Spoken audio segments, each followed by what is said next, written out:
Welcome to Department of English, General Linguistic course, and our lecture is Discourse Analysis, Chapter 11 of George Jules, The Study of Language.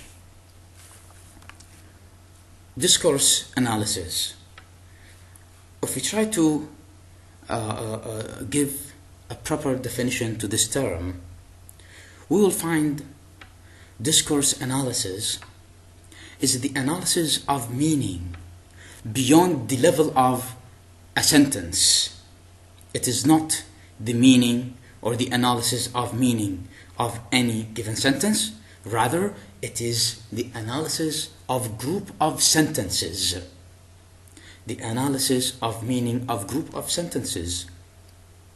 It is not only that, it is the language behaviors in which they are linked to the social practices, the social situations, and the physical situations and context.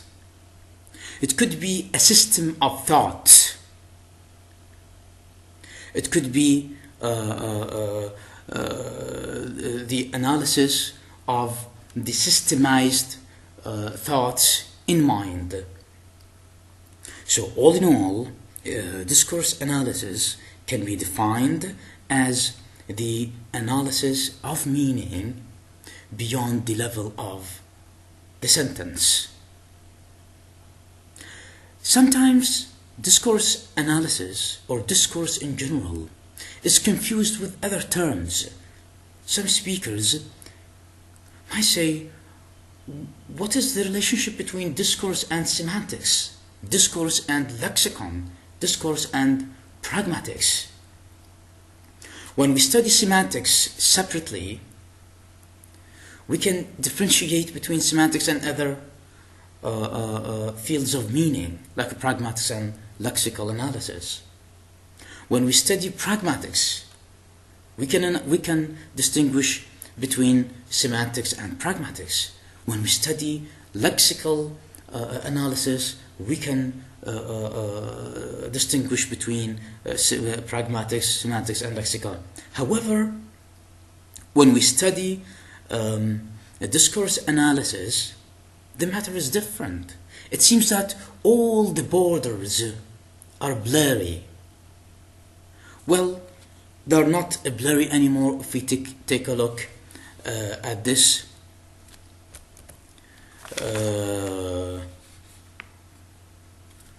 figure. We'll find discourse analysis can be semantics or semantic analysis, and can be pragmatic analysis. So when we deal with context or linguistic context or lexical context, words surrounding any given word, then discourse analysis means semantic analysis. And at the same time, when we deal with physical context or situational context, to be precisely, situational context, then here we deal with pragmatics. We analyze the pragmatic meaning of any given text, which is beyond the sentence, of course. So when we have context or linguistic context, then discourse analysis means semantic analysis. When we have situational or physical context, then discourse analysis means pragmatic analysis. Well, discourse has some basic ideas. Discourse in general means language, whether written or spoken. Written or spoken.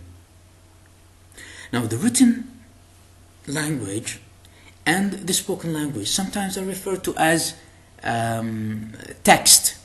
When we have any piece of writing, we can refer to it as a text. And the analysis of this text is going to be what is called discourse analysis, depending either on semantics or pragmatics. Either on the context or the physical or situational context. Now, The analysis of discourse is typically concerned with the study of language in text and conversation. Text analysis, or writing structure of a discourse in speech events, cohesion, coherence, and speech events. So three aspects of the text analysis in terms of writing pieces can be dealt with when analyzing the discourse. They are cohesion, coherence, and speech events. In terms of conversation analysis, they are turn-taking, the Cooperative Principle or CP, background knowledge, Hedges, implicatures, and schemas and scripts. Let's start with them one by one. First, cohesion. What is cohesion?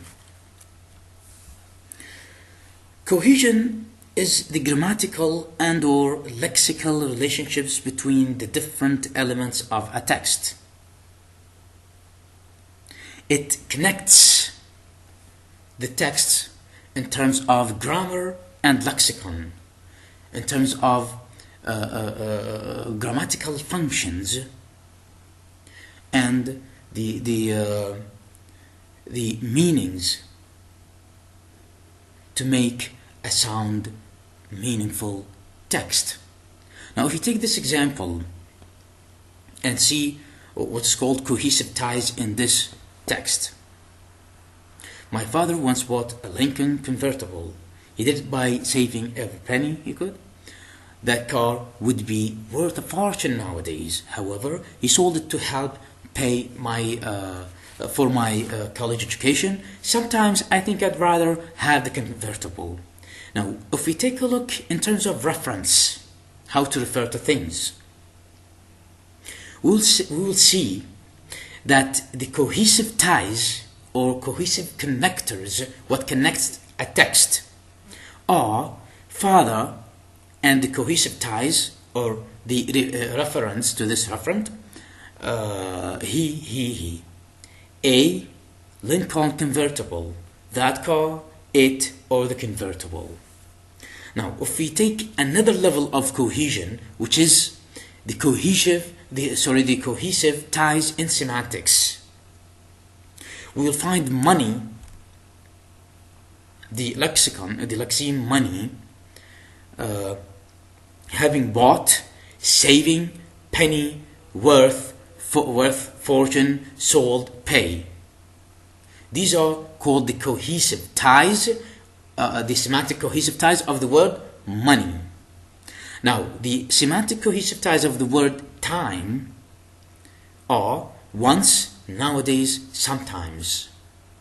So we cannot insert, for example, in the time cohesive ties, 3 days ago, or next Monday, or next month.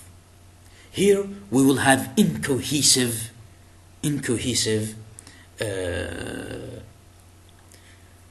text. Now, in terms of cohesive, the grammatical cohesive ties, we will find tense, bought, did, could, would, sold, and other cohesive devices for textual relation, like however. It connects the elements of the text. However, furthermore, moreover, nevertheless, hence, and so on and so forth.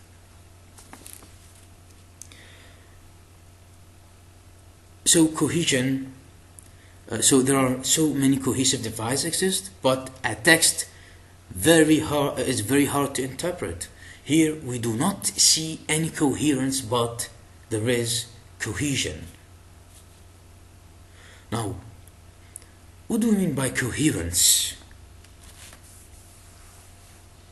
Coherence is the relationships which link the meanings of utterances in a discourse or of the sentences in a text.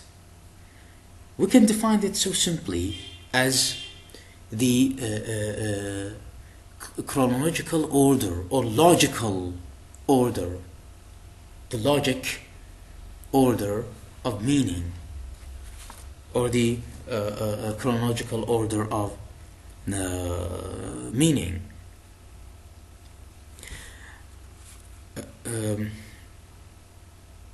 Now let's take this example. A conversation between a female and male. Her, that's the telephone. Him, I'm in the bath. Her, okay.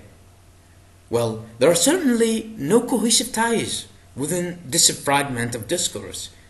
Here we see coherence, but no cohesion. How?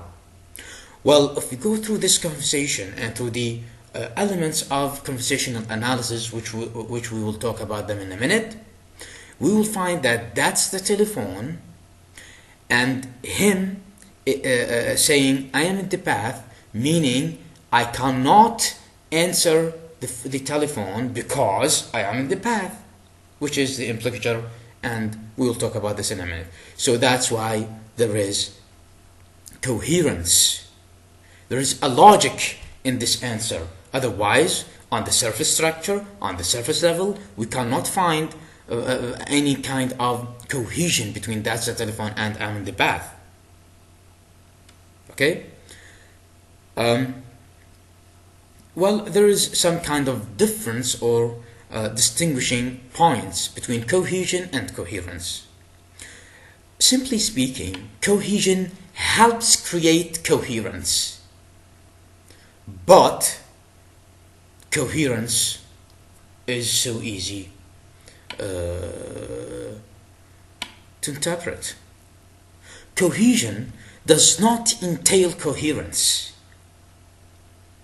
Sometimes we can find a text with well grammatically formed structures, but with no cohesive at all. No coherence at all. So coherence can be made with or without cohesive ties or devices. It's just a matter of logic. When I say something and it has a logic, then it's okay. There's no need to make it precise cohesion anymore. This is number 2. Number 3, speech events. Speech events are defined as the events where language is involved. They include interactions such as conversation at a party or ordering a meal or so on. Any speech event comprises several components. They are speech genre, which can be either debate, lecture, interview, game, daily routine, and so on. 2, interlocutors, speakers, hearers, addressers, addressee, listener, audience, and so on. 3, the social distance, the interpersonal status, age, gender, power, social distance, and so on. 4, topic of a conversation. And 5, setting, the where, about, and the time of a conversation. And whether this conversation occurs in a particular frame, whether culturally or specific factors frame. Well,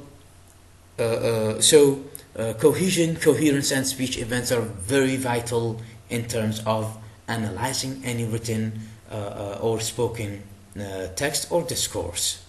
Now let's move to conversational analysis. The basic structure of a conversation is composed of turns or roles, which mean that the speaker and the hearer take turns in talking, or roles. once the speaker is a speaker and or a listener or hearer. So this is called roles or turns.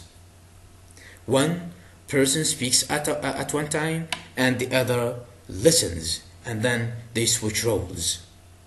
As in this short piece of conversation, A, hello, then listens, and then B is a speaker, hi. Then A, how are you, as a speaker, and then pauses for a short time to be a listener, and B, who was a listener, becomes a speaker, fine, and so on and so forth. Sometimes in turn taking there is a kind of overlap. The speaker and the hearer, or two interlocutors to be precise, two interlocutors take the same role.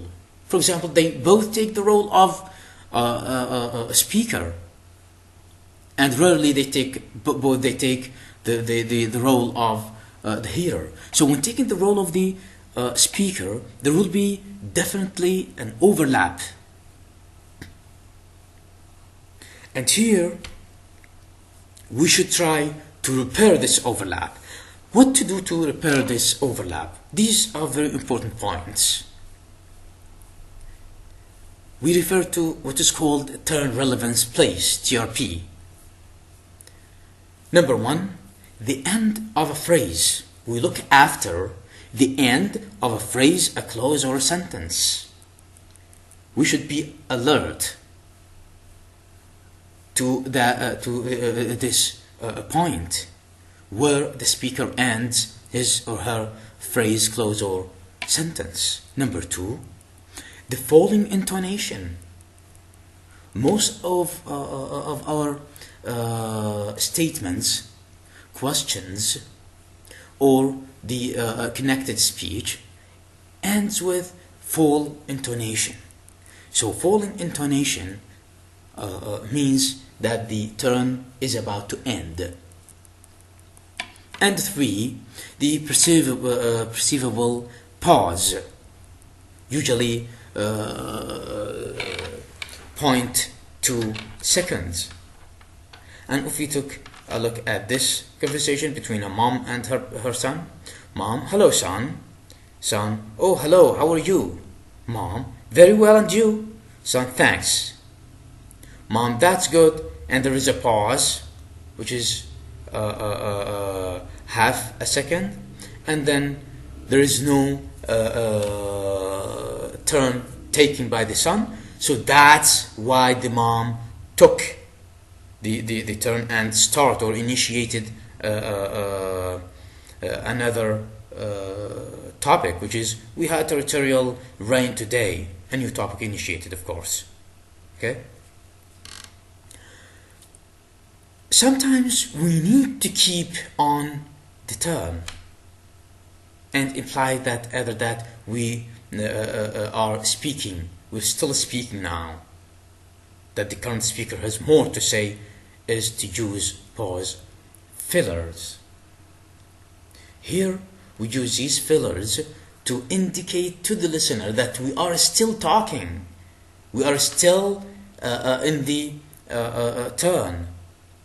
These fillers actually are like various in the various languages. However, in English we can say they're like are, you know, like. For example, I say, I mean, his other his later films were much more really more in the romantic style, and that was more what he was, you know, beast at doing, and so on. So these are called fillers, and their job is to keep the turn at the speaker. Now let's move to cooperative principle, which is the second the second aspect of conversational analysis. In this cooperative principle, interlocutors are cooperative in constructing a conversation. After Grecian maxims, or after Paul Grice, thanks to Paul Grice, who first introduced cooperative principle maxims in 1970s, then any kind of conversation should have the cooperative principle among the interlocutors. And this cooperative principle consists of 4 maxims to make a conversation. Number 1, the quantity maxim, which means that we should make our contribution as informative as is required, no more, no less information. 2, the quality maxim, which is do not say what you believe to be false or for which you lack adequate evidence. We should not lie, and we should not interpret things in our own ways. For example, if you see something happen and somebody asks you what happened, you must tell what really happened, what you already saw.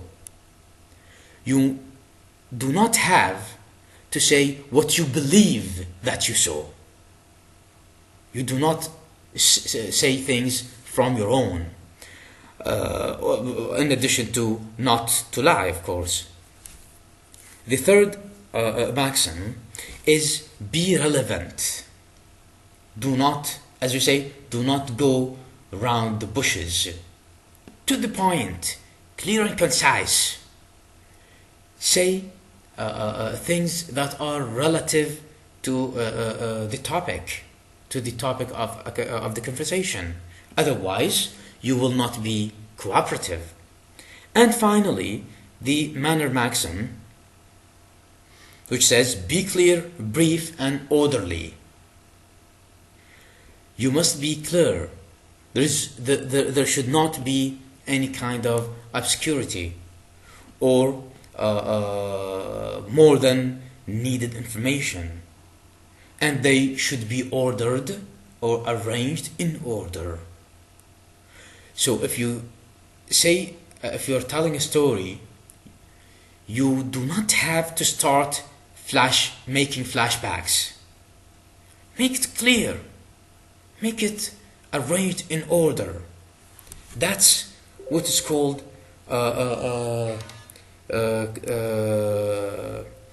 cooperative principle.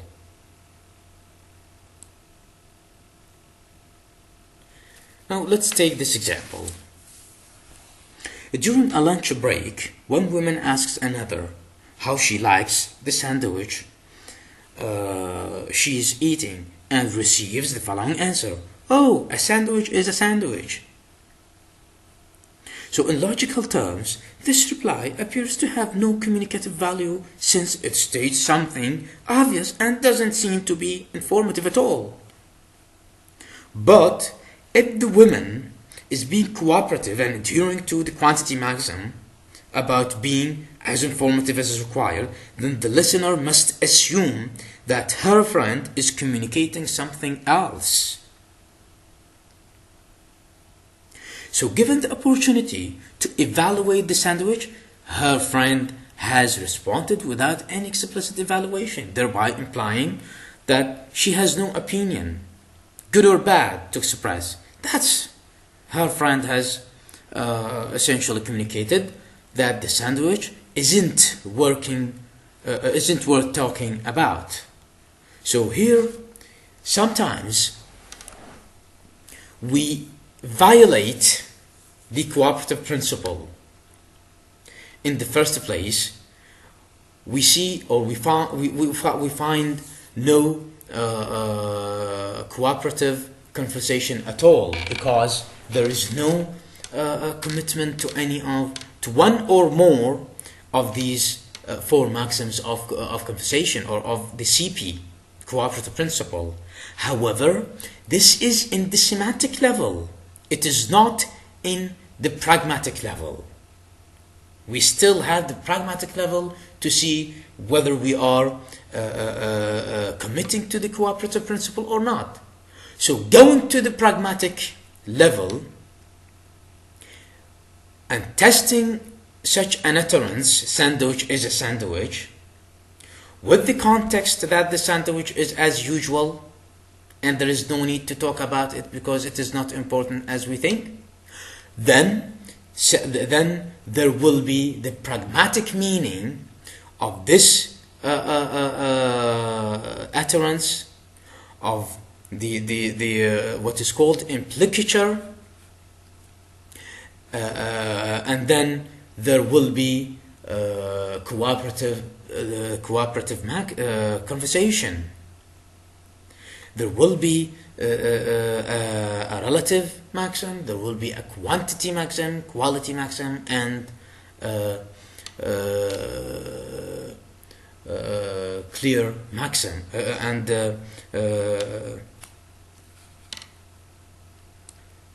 manner maxim. Sometimes we have what is called hedges.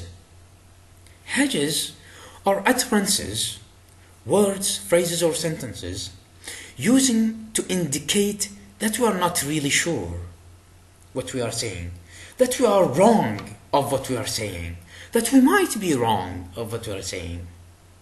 And all these things are just to make polite language, to be polite in terms of we can use sort of or kind of as hedges in the accuracy of our statements as in the descriptions, such as his hair was kind of long. The book cover is sort of yellow rather than it is yellow. So these sort of or kind of and so many other things are called hedges. They're used for pragmatic purposes. They're used for politeness purposes, for implicature, face-saving acts sometimes, and so on and so forth. Implicature, as we just said, is an additional meaning conveyed by a speaker adhering to the cooperative principle. If we take this example, Carol, are you coming to the party tonight? Lara, I've got an exam tomorrow. Here, Lara's statement is not an answer to Carol's question. There is no cooperation at all in this conversation. However, Lara doesn't say yes or no, but Carol will immediately interpret that the answer means no. It seems to depend at least partially on the assumption that Lara is being relevant and informative, adhering to the maxims of CP through the context of situation. Background knowledge is information that is not in a text but used from the memory by a reader to understand the text or to make it with the situation to understand the text. And if you take a look at this example, we will find that John here, John is somebody whom for the reader cannot understand unless has a background knowledge about John. Otherwise, we cannot understand what John works in the school. Although there is the last sentence, after all, it is not a normal part of a janitor's duties. Okay? And finally, we'll have schema and script. Schema is a conventional knowledge which exists in memory. If you hear somebody describe what happened during a visit to a supermarket, you don't have to be told what is normally found in a supermarket because you have already got the schema of this place. food displayed on shelves arranged in aisles, shopping charts, and so on and so forth. Sometimes there is what's called script. Is essentially a dynamic schema in which conventional actions take place. For example, trying not to be out of the office for long. Susie went into the nearest place, sat down, and ordered an avocado sandwich. It was quite crowded, but the service was fast, so she left a good tip. This is one example of the script. Another example is that taking a train, traveling on an airplane, eating at a restaurant, talking to somebody on the phone. This is another script. It's just like the scenario. However, here we use language in these chains of actions. That's all for Discourse Analysis, Chapter 11 of George Jules, the study of language. And one more thing is that questions are so important. Thank you for attention. That's all for me, and have a good time.